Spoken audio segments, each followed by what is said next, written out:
Hello everyone. Today we are going to learn poverty chapter. So here our topic of discussion is what is poverty. So we understand poverty through two case studies mainly Kamla and Sabita. So Kamla was born in wage laborers family. Her both parents are wage laborers. On the other hand, Sabita, her father is an engineer and mother is a designer. So in case of Kamla, she has started working at the age of 10, so she is basically child labor. She does not get proper clothes, oil, soap. So, and on the other hand, Savita, she gets everything. She gets good facility, good health, school, proper nourishment, food, and she gets for everything she wants. But on the other hand, Kamala has to support, and she does not go to school. Later on, Kamala got married at the age of 15. She delivered baby at the age of 16, 17. And on the other hand, Savita also became a designer like her mother, and she led a good life. So you can see one can definitely be categorized as poor. Kamala can be categorized as poor, and Savita can be categorized as upper class or wealthy family. Multidimensional approach. So what is multidimensional approach?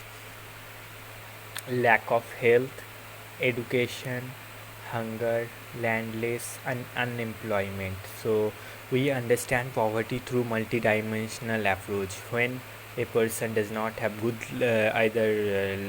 health facilities, is not educated, or suffering from hungerness, then either landless or employed.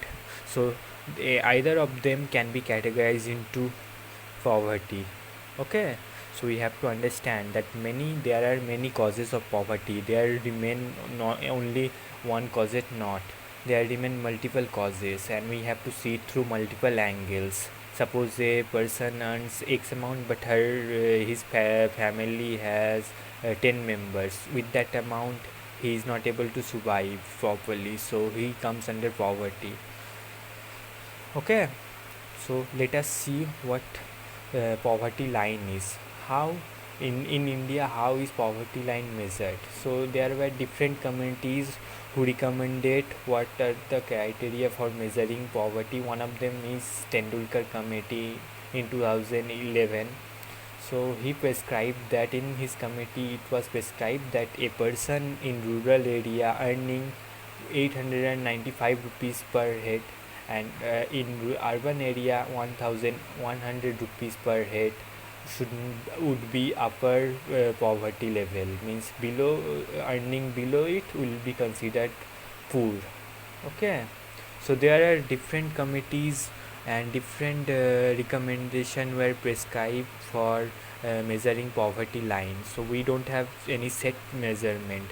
In 2011 measured as per the National Sample Survey Organization, we measured poverty line that India has around 22% of poverty, 22% of poor people, and they are below poverty line based on this recommendation. But as per the World Bank International Institution, the World Bank suggests that a person earning $1.9 per day will be considered poor. As per the exchange rate, a person earning $1.9 per day will be considered a poor. Okay, and based on the food also poverty line is categorized. So we saw that poverty does not have a set measure that how it will be considered. It has multi-dimensional approach. On the basis of food, we can say that a person living in rural area getting 2400 calorie will be considered poor, and in urban area 2100, less than 2100 will be considered food. Why in urban area less calorie is considered to be food? Because in urban area people usually have to do less manual work, less heavy work. That's why this line is said. So we have to think that the poverty does not have any fixed line. We saw that through case studies we can easily categorize that who are the real poods, but government data has different lines. Hmm. That nobody can be Kamlan and everybody would like to be Savita. Okay, so we can clearly see, but as per the data and government recommendation, different measures are taken. So main measures are it can be unemployed, landless, hunger, education, lack of health.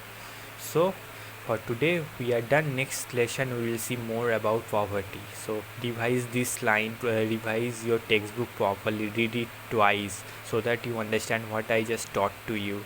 Today we are done. Okay.